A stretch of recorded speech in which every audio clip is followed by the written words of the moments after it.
by 10:29 a.m. and by 10:58 a.m. both victims were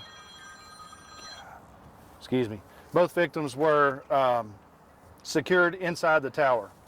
Lowering process was started, and by 12:47 this morning, both victims were on the ground and being transported to local hospitals. They were both in stable condition, both just going to the hospital for precautionary measures. At this time, I'm going to pass the microphone over to Lieutenant Stephen Winchell. He'll be able to give you some details about the actual rescue and how we did what we did. Yep. Give me just a minute.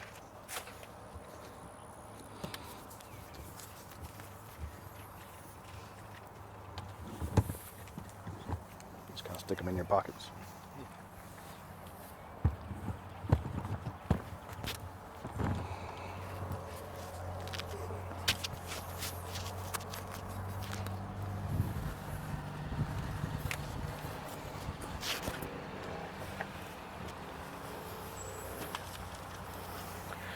All right, good to go. My name's Stephen Winchell. We're with the Longview Special Operations Team that's responsible for rescues that happen like this.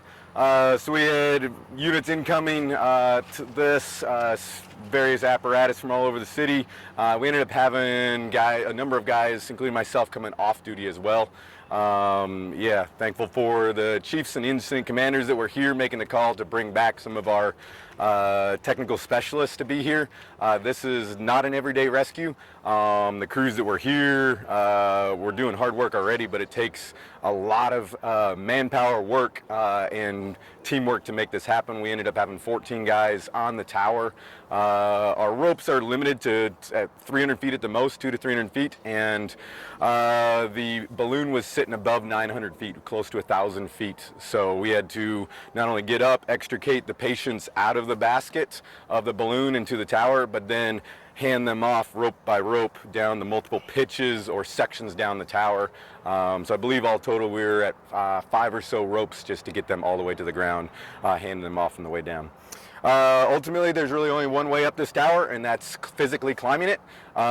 We do have lanyards we clip in as we go for fall protection, but ultimately it came down to a bunch of people just putting in a lot of sweat equity and their fitness and training to work climbing this tower to be at different stages. We had 3 of us up at the top of the tower. We were able to help secure the balloon basket so it was not swaying and moving as much, get ropes and harnesses to the patients. They were able to don them with our instructions and get a high point anchor above them so that we could then swing them in a controlled manner to the tower. They were secure. Then we rigged them up and just lowered them one pitch at a time all the way down the rest of the tower.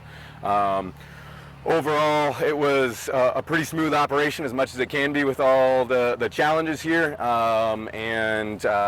Just super thankful that in a moment like this, a lot of things coming together. Want to give a shout out to our training chief, Steve Dankers, has been building this rope rescue program for a couple decades now, and is the reason why we have the talent and the manpower and the technical equipment and the knowledge to be able to go and do this. He was the one, someone behind the scenes, helping making calls and bringing guys in. Our administration and our fire department's support network has been huge. Just having the equipment, the resources, and being empowered to train like this is not something that happens every day in every fire department. There's a little bit of specialness happening here. And just really thankful, and I know a number of the other guys climbing with me are thankful to the Lord for the safety He gave us. This weather could not have been much better. It is very physically taxing to climb this, and then most of the guys ended up down climbing as well. So climbing 1,000 feet up, 1,000 feet down for some of them with a bunch of heavy gear and rope is a very physically taxing event. So thankful for their sweat equity and just the Lord being with us and answering prayers allow us to have a very good outcome of what could have been a very tragic event here. So any questions I can answer?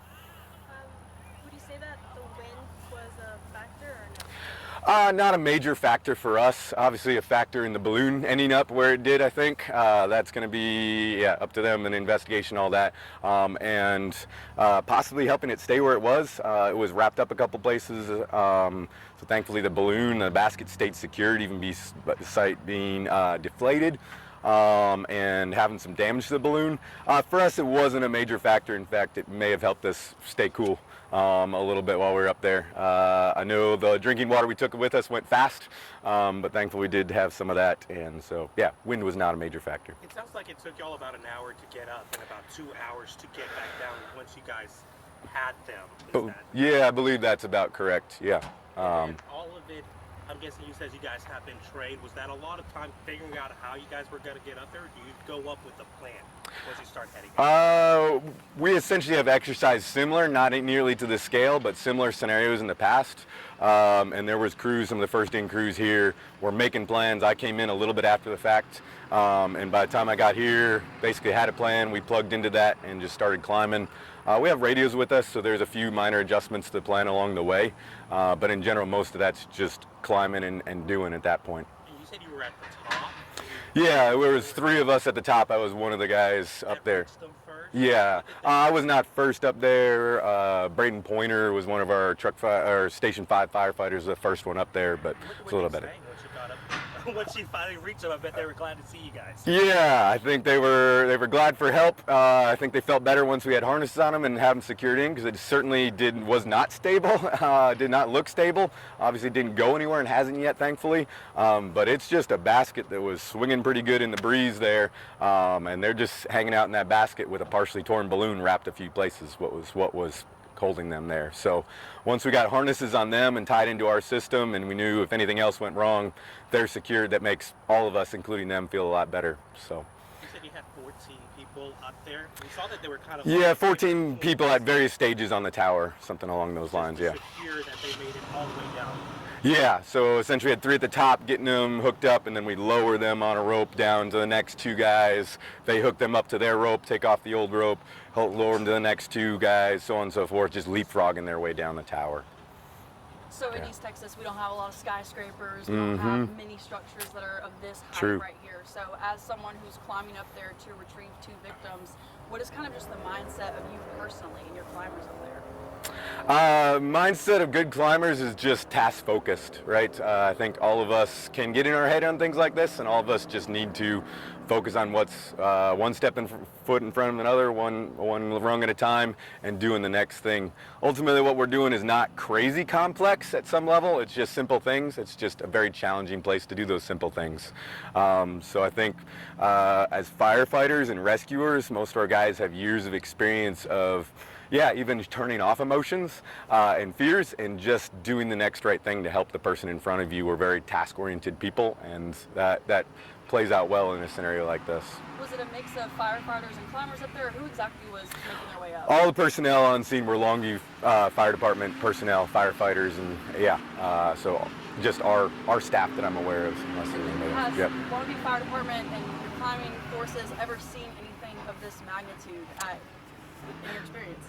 Never seen it. There has been tower rescues in the past at a much lower height, but yeah, just this height, this tower we have known about as one of the tall ones in our city, in our area around our city.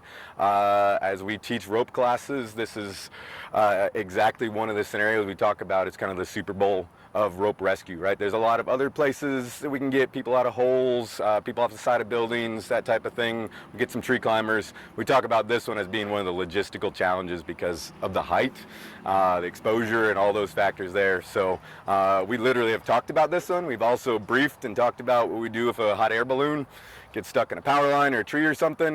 We just didn't expect today that both of those scenarios would get combined into one very tall rescue.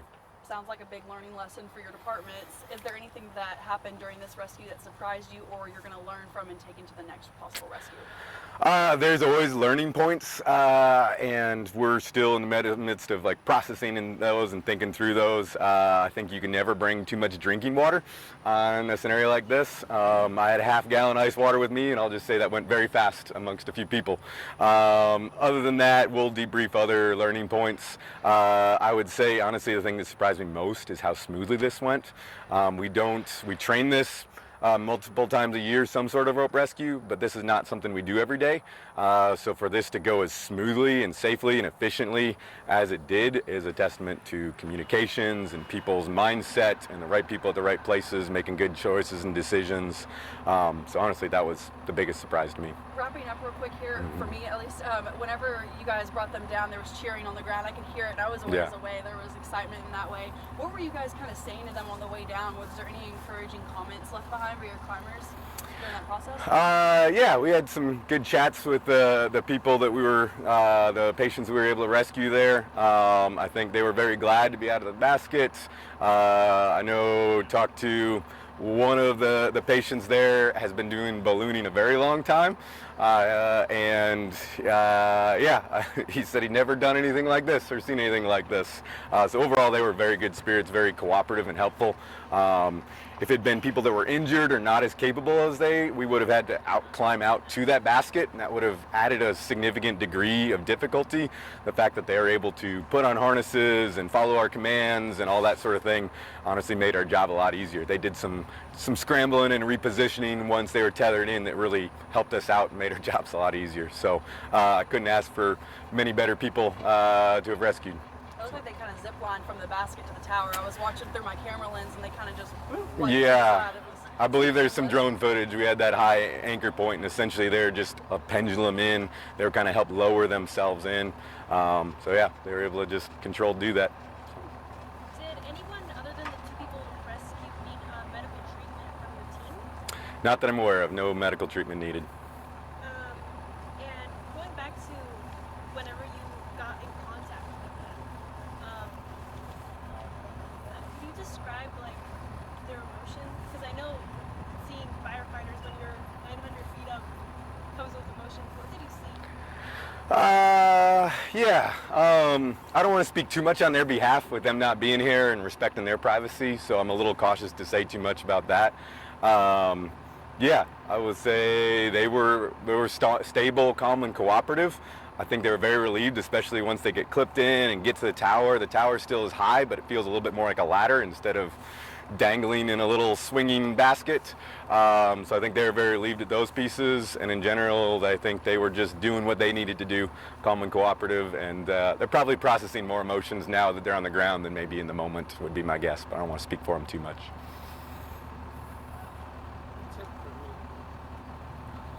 Thank you.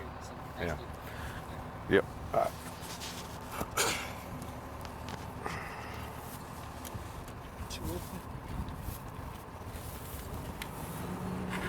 give a brief recap of everything.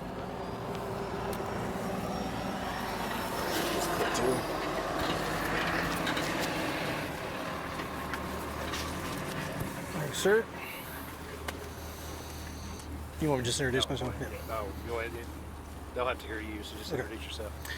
So my name is Rick Flint. I own Rackham Safety and Rescue out of Fort Worth, Texas. I was contacted this morning by Chief Dankers about 8:45, letting me know that there was a rescue in progress.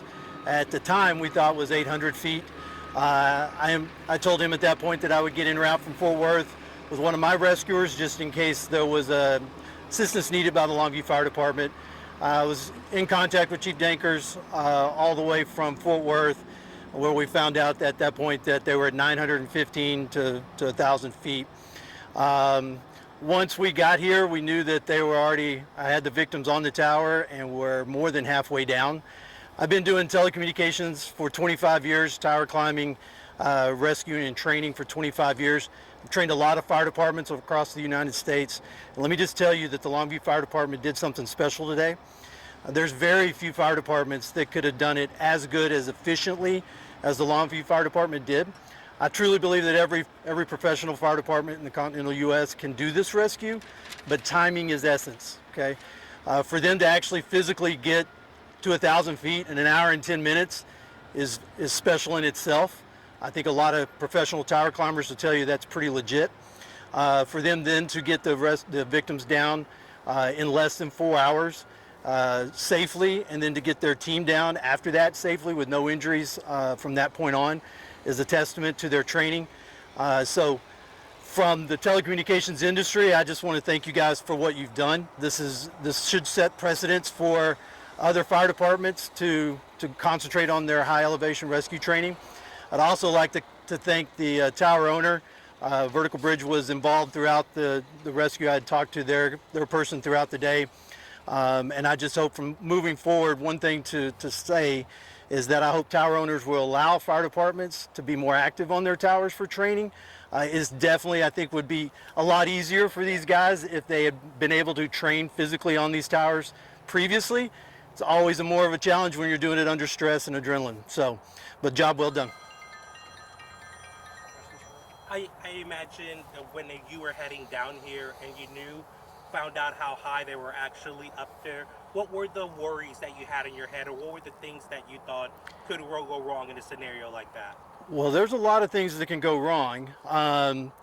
I know Longview Fire Department, been working with them for the last 4 years in different areas, so I knew their expertise. When Chief Dankers told me Stephen Winchell was on the tower or was going to be on the tower, I was a lot more at ease because I know him. So really at this point, it's more just timing. I truly, and I told their team, en route to this area, I truly expected to be climbing this tower. I did not think that they were going to be able to get up there, get their patients and get them down in this amount of time. History would say that the last big tall tower rescue from a fire department took approximately 6 to 7 hours for one patient. So for them to do that in this time frame for 2 patients at this elevation truly was a testament. As an older guy, I was kind of relieved that once I got here, they were on their way down. So there was some thankfulness to that. So like Stephen said, it is a blessing that they have a fire department that gives them the ability to train and gives them the equipment to do it.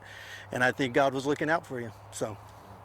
Maybe not in this way, but I imagine that these towers are made to climb for maintenance and other purposes. Can people climb them all the way to the top if they needed to? Oh yeah, this is a 1,100 foot tower. It has a ladder that goes all the way up the center of the tower to 1,100 feet. There'll be another crew that comes out tonight, and they'll be working tonight and tomorrow to remove the balloons. So that is a broadcast tower crew, and they're going to rig that thing up, and they're going to pull that balloon down probably first thing in the morning. Question about that balloon detachment. So I was speaking with some people out on the ground, and they said there was a big concern for the flammability of the, just the materials that it takes to fly a hot air balloon. And I don't know if any of that equipment is still up there, but what are the concerns when it comes to removing that basket to the ground? I don't think there's any concern with, there is propane in the basket. That's how a hot air balloon operates. My understanding, there's one tank that's empty, and so there's one tank that still has propane in it. The balloon is built and has a lot of areas that we can rig from. So the crew's just going to get up there and rig some ropes to the basket itself. Once they get it under tension, then they'll cut it loose from the balloon itself, the material, and then they'll just be able to lower it to the ground. So there will be no issue at that point. Gotcha. So nothing will be falling. They'll just hopefully not. Nothing should be falling. Things happen. Once they, that balloon is wrapped around several different guy wires up there. So there's a possibility that sheeting from the balloon or whatever might move a little bit, but they'll do everything they can to keep everything down into one spot. And you guys said that'll happen starting tonight or tomorrow? Yeah, they're en route. They're en route from Fort Worth, Dallas area. They should be here in the next 3 to 4 hours. My understanding, they're just going to rig the tower tonight, and then they'll come back. It'll be too dark at that point to try to remove it, so they'll come back first thing in the morning and remove the balloon. Is that job something common for you guys to do like that? No, I don't. Yeah, so they build them. Obviously, this particular crew is one of the best crews in the world as far as high rigging. They're a broadcast crew, so they stack towers like this all the time. Removing a hot air balloon may be one of the first for them. I might have to check with the owner and see if they've ever done that anywhere else. Okay, what's the name of that crew? Tower Kings is the company that's en route to remove the balloon. They're based out of Cedar Hill, Texas.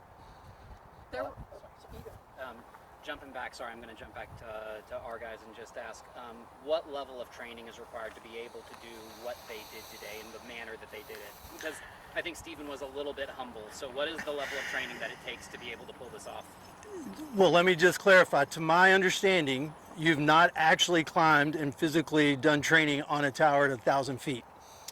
Not at 1,000 feet. Yeah, no. So it is remarkable. I train telecommunication climbers and broadcast climbers at these elevations, and we train those guys to rescue each other.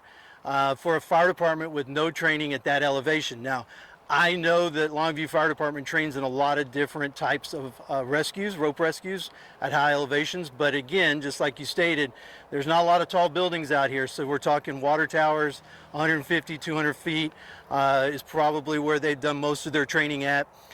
So to get up there in that 1,000-foot range is truly remarkable.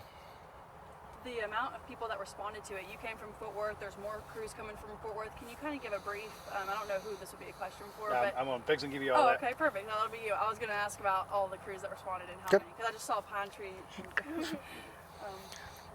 Good. Any other questions for Rick? Rick, could you spell your first and last name? First name is Rick, R-I-C-K. Last name is Flint, F-L-Y-N-T. And your position with... I own Rackham Safety and Rescue. And back to Marcus to wrap us up. Thank you.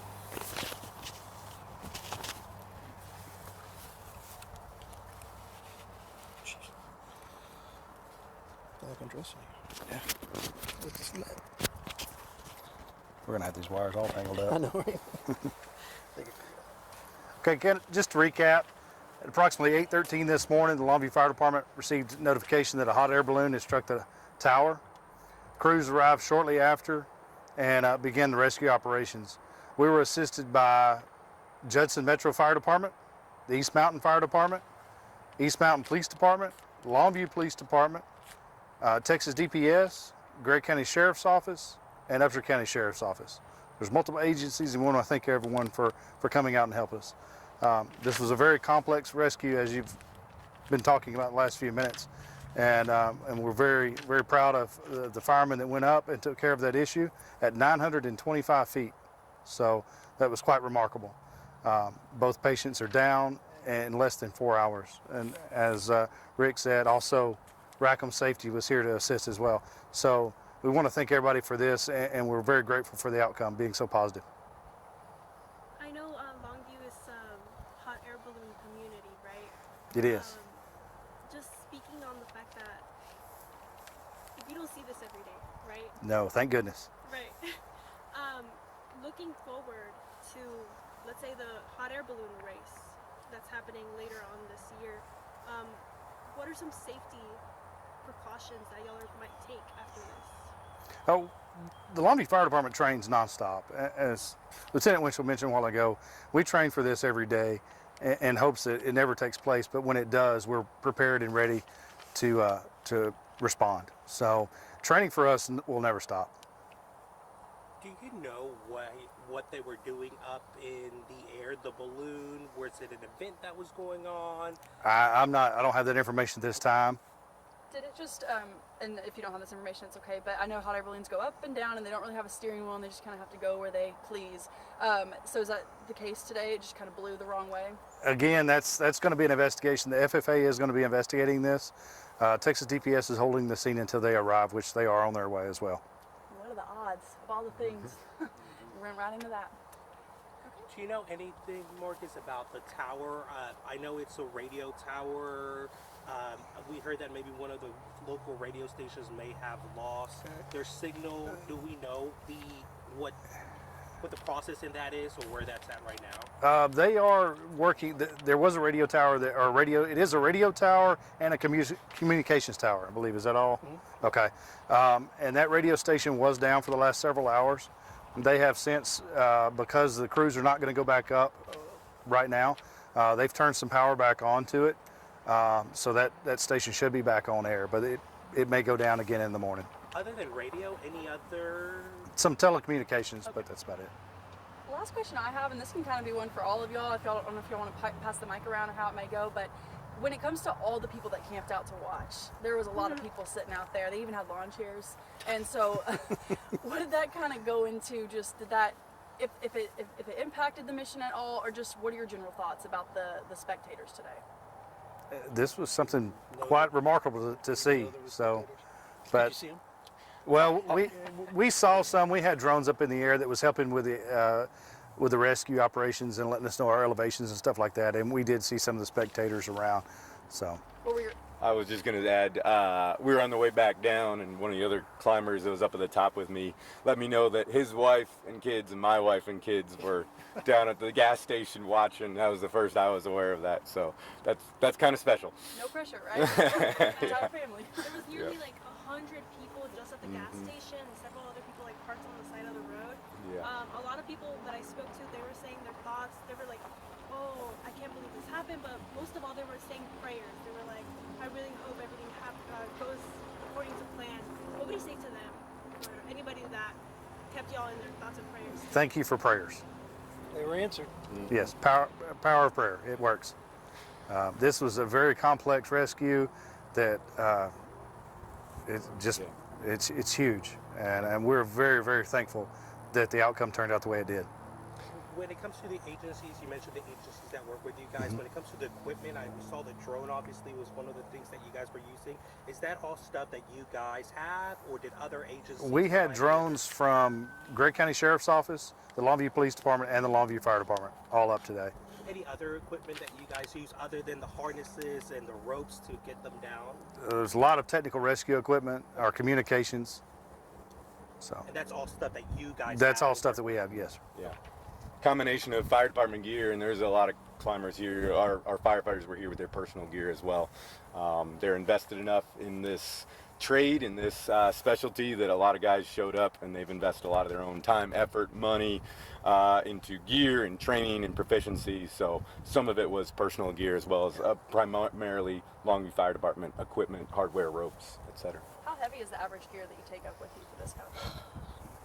I don't know, the guys that were climbing the ropes, 300-foot ropes, I know there was one guy in particular. I did not climb with a rope. There was one of the guys up at the top. He climbed a 300-foot rope up there.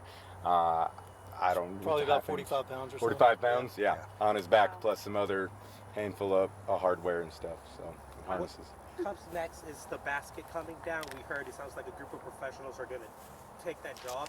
Any concerns from your part or from y'all's part, either on the ground or for people or anything like that? We need everybody to stay away. You know, there's still an inherent danger with that. They're professionals, and I have no doubt that it'll come down safely, but we don't want anybody under it at the same time. And we'll also be here in case they need us for anything. And what time is the FAA supposed to be coming? The last I heard, they were en route. I'm not sure what that means. And as far from this point forward, who would be the lead agency to give us information or updates? Would it Texas kinda be Department of Public Safety is holding the scene until the FAA gets here. That's it for us. Anything else? That's it. All righty. Thank you. Thank you. Give you guys a break from the sun.